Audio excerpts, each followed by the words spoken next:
Good evening, you're watching Left, Right and Centre. I'm Nidhi Razdan. Tonight, the government's big scheme, the direct cash transfer of subsidies, began today but is hugely scaled down from the original plan because of infrastructural difficulties. Has the government tried to push it through in a hurry as the opposition and several activists claim, or will this ultimately turn out to be the big game changer that the government says it is? That's our big debate in the next 60 minutes. The government finally launched its big-ticket direct benefit transfer scheme today, as they're calling it, where cash will be transferred directly into the bank accounts of beneficiaries for a series of welfare schemes. But the rollout today was highly scaled down from the original plan. Originally 51 districts were proposed, now it was down to 20. The government, which has been accused of hurrying up the project for political gains, has admitted there are glitches, but they believe that in the long term, the scheme will drastically cut down on leaks and middlemen. But how prepared is the infrastructure on the ground? The UPA's ambitious scheme for cash transfers, but after struggling with bank accounts and Aadhaar card enrollments, it was a truncated and watered-down scheme that finally set the ball rolling. The launch of the UPA government's ambitious cash benefit transfer scheme seemed tokenism, as the number of districts which will benefit from the scheme have been brought down from 51 to mere 20. Out of the 34 schemes, only 7 have been implemented today, which will benefit mere 2 lakh people. The government also had to whittle down the number of schemes. Instead of 34, only 7 schemes were formally launched. Many of those schemes was like packaging old wine in a new bottle. For example, the Jan Suraksha Yojana and stipends and scholarships chosen for the rollout are already being paid only through checks or electronic transfers. In Madhya Pradesh's Harda district, 6 schemes have been launched in the first phase. 100 students received scholarship money, but they say earlier too the money was being transferred directly into their accounts. हम लोगों का पहले मतलब आधार card नहीं मांगते थे तो direct सबके पैसे डल जाते थे अकाउंट में, और अब हमारे यहाँ सारी लड़कियों के अकाउंट में पैसे आ गए हैं, और हम जो कुछ 8-10 लड़कियाँ रह गई थी तो उनको रोक दिया कि अब तुम आधार कार्ड जमा करो, उसके बाद तुम्हारी स्कॉलरशिप आएगी. The Chief Minister of Chhattisgarh has written to the Prime Minister opposing cash transfers. Cash subsidy में ना यहाँ बैंक है, ना पोस्ट ऑफिस है, ना राशन के लिए उनके पास व्यवस्था है. 60 किलोमीटर 100 किलोमीटर दूर दूर तक दुकानें नहीं हैं. The schemes that are currently covered under this direct cash transfer scheme are already cash transfers. If the government has learned that there are so many problems with the cash transfer scheme, then why are they scaling it up? But for now, the government is not planning to extend it to food and fuel subsidies, saying that's a complex issue. However, the question is, if food and fuel, which have the maximum leakages and middlemen, are not included, who will these cash transfers really benefit? With Siddharth Ranjan Das, Harsha Kumari Singh and Alok Pandey, Amitabh Revi, NDTV. So is the cash transfer scheme being pushed through in a hurry? That's what we're asking tonight. Joining us first on the program this evening is Mr. Montek Singh Ahluwalia, the Deputy Chairman of the Planning Commission. Mr. Ahluwalia, thank you for joining us on New Year's Day this evening. How important is this scheme, you think? One, for the people who are supposed to be its beneficiaries, and two, for the political fortunes of the government, because the opposition has been saying time and again that this is being done with an eye on the Lok Sabha elections. Can I just make a general comment? Because, I've been listening to the way you've been presenting this, and I think for the last 2 minutes you've been feeding your viewers a series of negative images. And I think that's actually quite unfair. So let me make 1 or 2 points. Sure. First, it's an extremely important government initiative. Second, it's quite absurd to say what many of you have been saying, that this is a scaled-down version.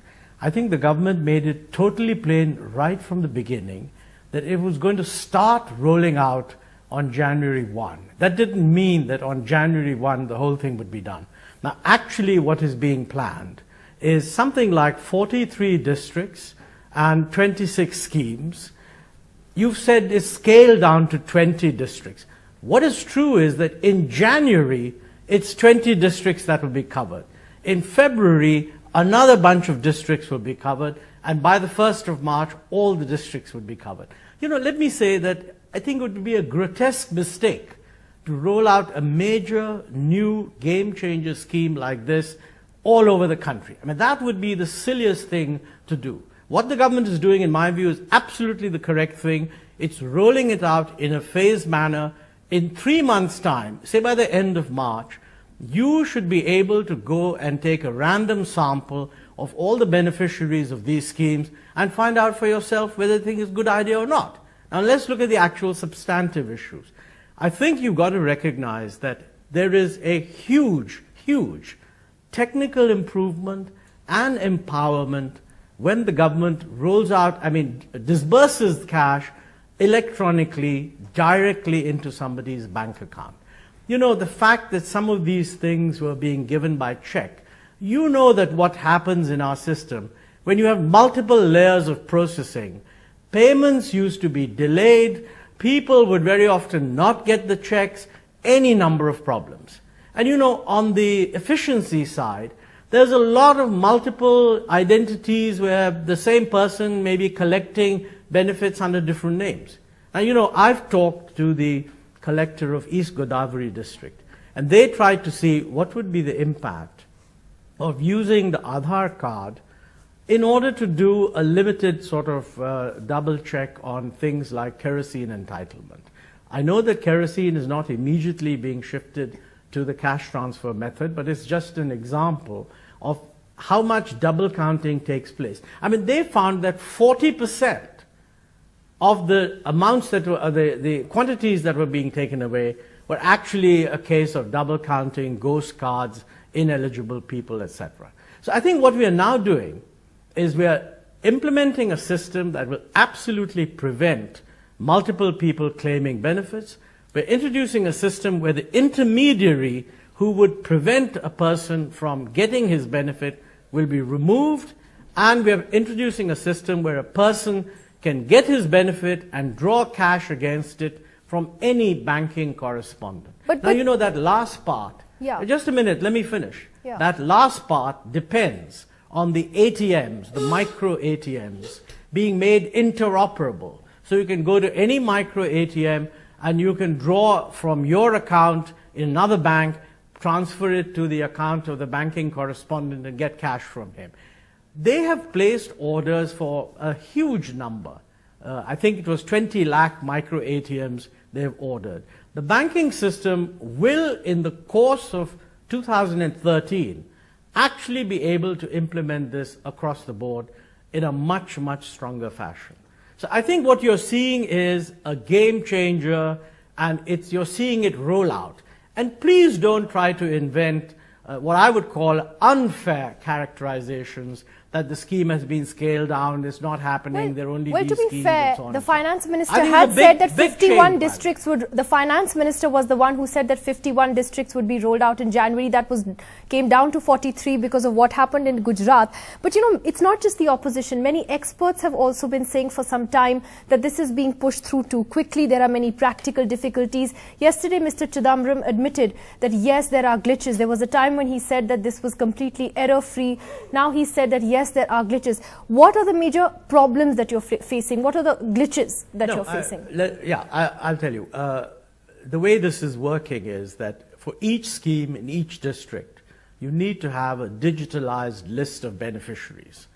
That digitalized list is actually provided by the district administration. The moment you link that digitalized list to an Aadhaar number, you automatically get rid of duplicates. Earlier, you couldn't be sure whether the same person was being listed under 5 different names. Since the same person cannot have 5 different Aadhaar numbers, the first thing that happens is that kind of thing disappears. The second big change is that you're not processing at multiple layers, people writing checks, when somebody writes a check, it's very easy for the person to actually disfigure the check if you don't actually pay a bribe to collect your check. This way, the money will go straight into your account.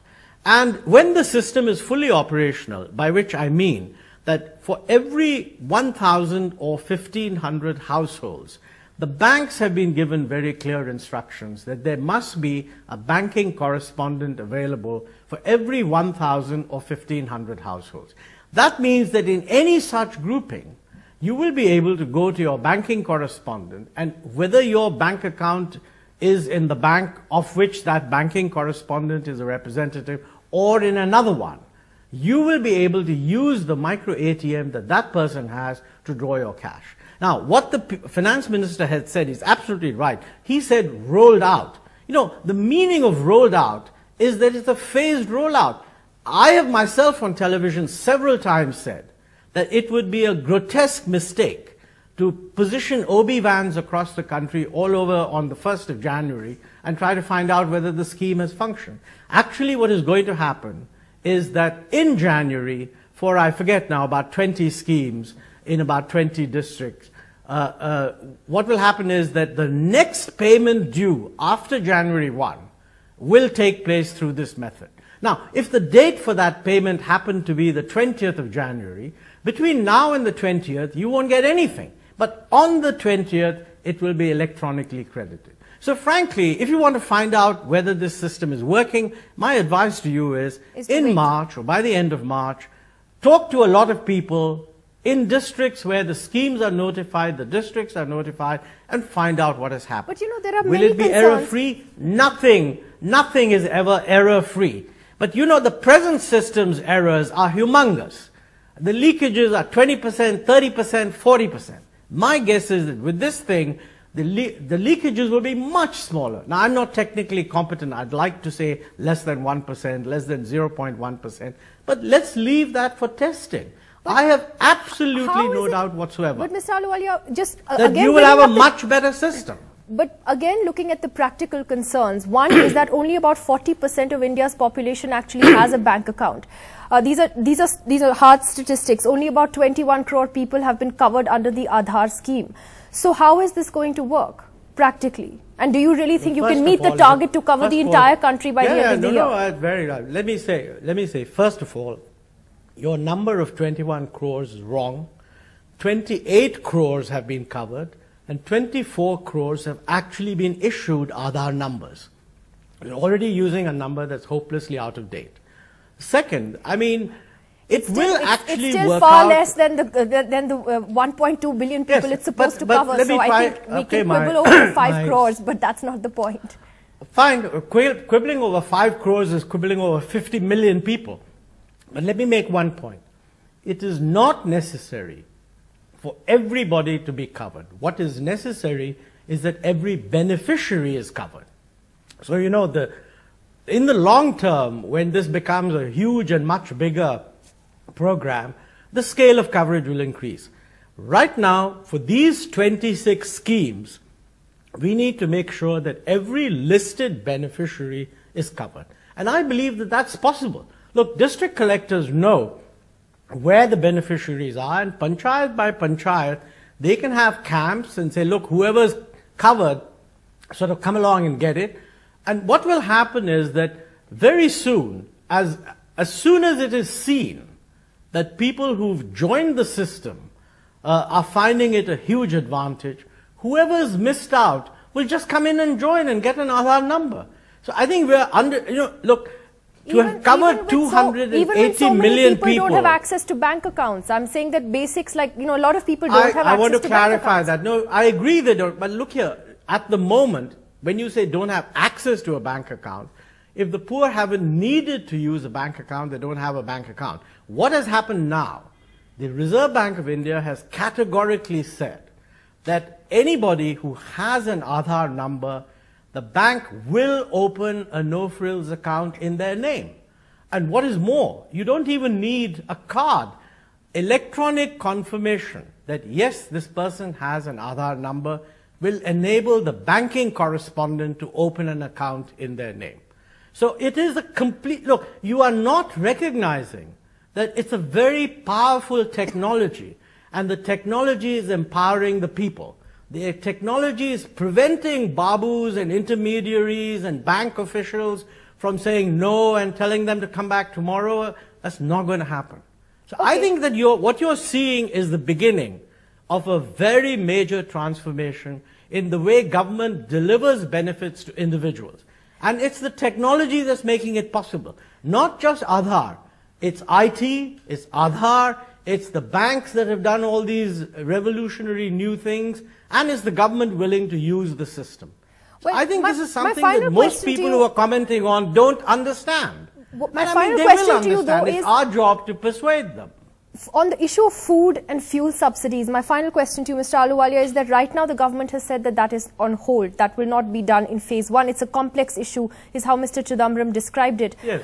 What is the plan then on food and fuel subsidies? Is this something that's going to be taken up later, or are you mulling over just not including them? No, let me say that the government has quite categorically said that as of now, this particular rollout does not include the conversion of the physical supply of subsidized commodities into a cash-based system. My personal view is that it's highly desirable to do that. The savings involved are enormous, and I hope that government will finally do it. But let me say that opinions, you quoted Mr. Raman Singh of Chhattisgarh, and I know that he doesn't want it, but you didn't quote Sheila Dikshit of Delhi, who does. I've talked to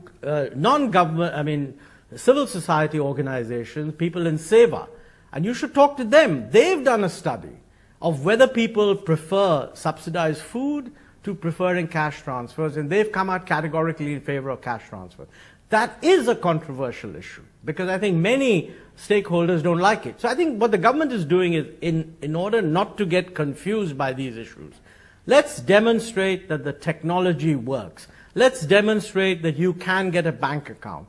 Let's demonstrate that you can have a banking correspondent even in a village. Now, I think when all of this is demonstrated, the issue of whether to go use the food subsidy, switch to a cash-based system rather than the present physical delivery of subsidized commodity, that can be added on later. And obviously, that's something that should depend on state governments. My personal view would be that if a state government doesn't want to do it, they should not be compelled. Equally, if a state government wants to do it, they should be free to do it. And let the competition prevail. People will know whether the states that are doing it are doing a better job or not. All right. India's #1 news app just got even better. Download NDTV's new app. Fully optimized for retina display. Full screen view, faster response time, and Sudoku. NDTV's new iPad app. Download now.